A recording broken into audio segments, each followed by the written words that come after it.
first question I ask you is, what is your full name? Heather Ann Hames. Where are you from? Centerline, Michigan. And how old were you on September 11th, 2001? I guess I'll have to do some math. 21? Oh, sweet. No. 22? 23. Okay. 23. Okay. And before the event, what do you recall about life before 9/11? I definitely remember, like, never being worried. Thinking that kind of the same thing that as an older adult, I can look back at the time when I was 20 and say, I felt immortal then. And, like, even though I logically knew, you don't ever think anything bad's going to happen to you. The whole country felt like nothing bad can ever happen on U.S. soil. Everybody felt that way. It was just something we believed to be true because there hadn't been a war since the Civil War. Or, well, that's probably not true, but like the War of 1812 or whatever. I don't know. There was like not much on American soil. Mm-hmm. So, like, wars were things that were fought other places. I'm sure it was a false sense of security, but we all felt it until we didn't anymore. Mm-hmm. And what do you remember about traveling by plane, like the security and everything? It didn't seem to be a big deal. I didn't do a ton of airplane flying before then, but I know that, like, you used to be able to, like, drop off someone going on an airplane and you could walk right up to the gate until the moment they left. You could just be hanging out there. So there'd be all kinds of people who could be in the airport not flying, So it definitely was a lot looser as far as restrictions went. I mean, it feels kind of regular now, and especially after the pandemic, it's a different appreciation as well, because that and a lot of other things got really stringent, but that's a different U.S. history assignment. I'm sure. And do you remember anything about, like, knowing about terrorist activity? Like, there was the bomb that went off in, like, the World Trade Center, like, parking lot or basement or something. Do you remember anything about that? It was just, to me, like a vague current events article or something. Maybe I heard about it in school. I did, like, the Unabomber was somebody that was doing stuff when I was in high school, and the bombing in Oklahoma. But that one I don't think was necessarily considered terrorism because it was a U.S. resident. Mm-hmm. But terrorism didn't seem like a real threat. Mm-hmm.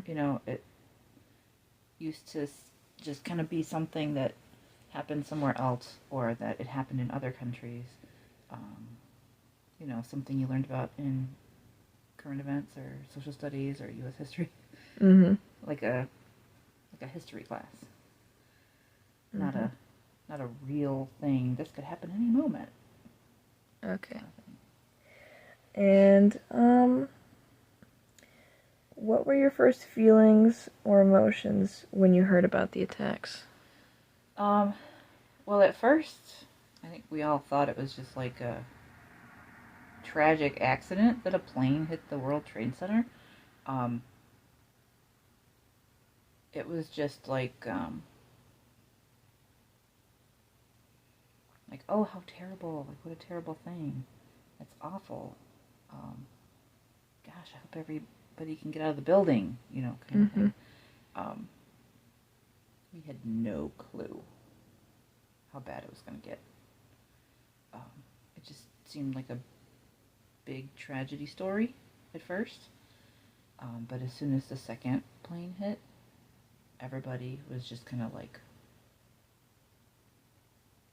oh, this is on purpose. Like, it was shocking. It was shocking. We did not know even what to do. Like, everybody was turning on the TVs everywhere. Everywhere you were. Wherever you worked. Wherever you were at school. Everybody was watching to see what was going on. It was happening as we watched it. They were, reporting from ground zero. Mm-hmm. And what did you think of the government's reaction to the attacks in the days and months that followed?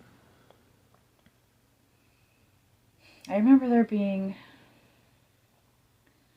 a bunch of talk about, criticism of the president because he was like at an event in a kid's school, I think. Mm-hmm. And somebody told him, I don't know, this is just my human memory, and I was like young 20s, mm-hmm. not paying attention to the news kind of thing that I would do now.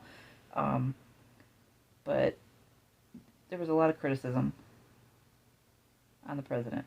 And I don't know, I didn't think that was that big of a deal because I felt like he's in a room full of kids. What is he going to do? Make it worse? Mm-hmm. No. You know what I mean? Like, and I'm sure he didn't even have any idea what it really meant either because he wasn't seeing any footage. You know what I mean? Like, he was like at an event. I'm sure as soon as he saw footage and realized what was going down, I'm sure that changed, to an appropriate response. But I also remember that people were so ready to go to war. People were, and especially I would say the young men that I knew at the time, everyone was like, I'm going to sign up for the army.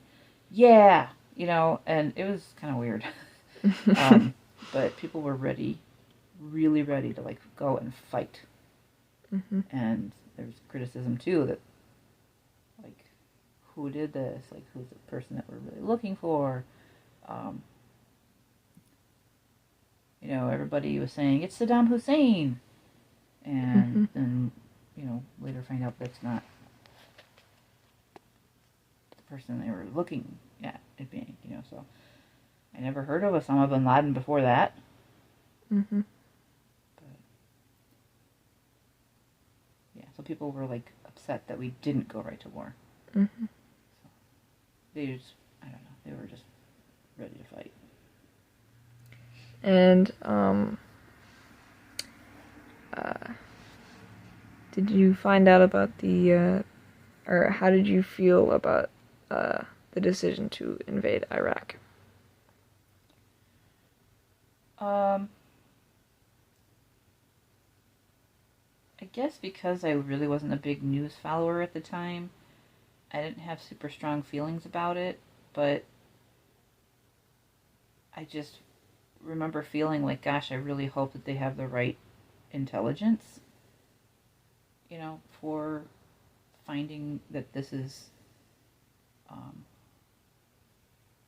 the real people who did attack us, because I felt like there was a lot of pressure to retaliate, Mm-hmm. and I just was worried that maybe they were trying to rush just to appease people, Mm-hmm. but it's also just like a cursory thought, I wasn't like super invested in it. I didn't have any family members in the military. My boyfriend, my husband now, so my boyfriend at the time wasn't gonna enlist. He had already served 4 years in the army, so he's like, I hope they don't call me back because I don't want to go. So it wasn't like gonna affect me directly, so I kind of was like, gosh, I just hope everybody like does the right thing, and then went on with my life. Okay. And what do you believe is our nation's greatest security threat and why? Personally, I think it's that so many people have private collections of guns and they can get their hands on anything they want. Mm-hmm. Because untrained people with guns is not good. I think it's a bigger problem that there's people shooting people in grocery stores and schools and all kinds of ridiculousness. Mm-hmm. That is a real security threat. Mm-hmm. Because that threatens kids, regular citizens. You know, I mean, there's always going to be the potential for, like, heads of state and major centers like New York City, and even at one point, probably more so in the past, Detroit, as a center of, industry and transportation. Um, those are always going to be somewhat of a target. If we were to go to war at any point for any reason, but just kids, teachers, anybody in the grocery store, that's terrifying. Mm-hmm. And how has 9/11 changed you? Well, I think it was a wake-up call, hey, by the way, you don't live in a bubble, America. In a way, it's just kind of showed me at a young age, like, how important it is to kind of be aware of what's going on in the world and generally in your own surroundings. Um, I had a little bit of a sheltered life, safe neighborhood, small town kind of area. I didn't really run into, things, scary things or things that happened in movies or books or anything. It was, quiet upbringing. And I think I took it for granted, being lucky enough to have a peaceful life. And even though there's all these things happening in the world, and ever since, I still, on a daily basis, live in a safe neighborhood. I have a lot of privilege that I try not to take for granted. I'm sure there are days and times when I do, but it's much more apparent to me that I'm very lucky. Mm. So I appreciate that safety that I have. Mm-hmm. Thank you for letting me interview you. You're welcome. It was very interesting.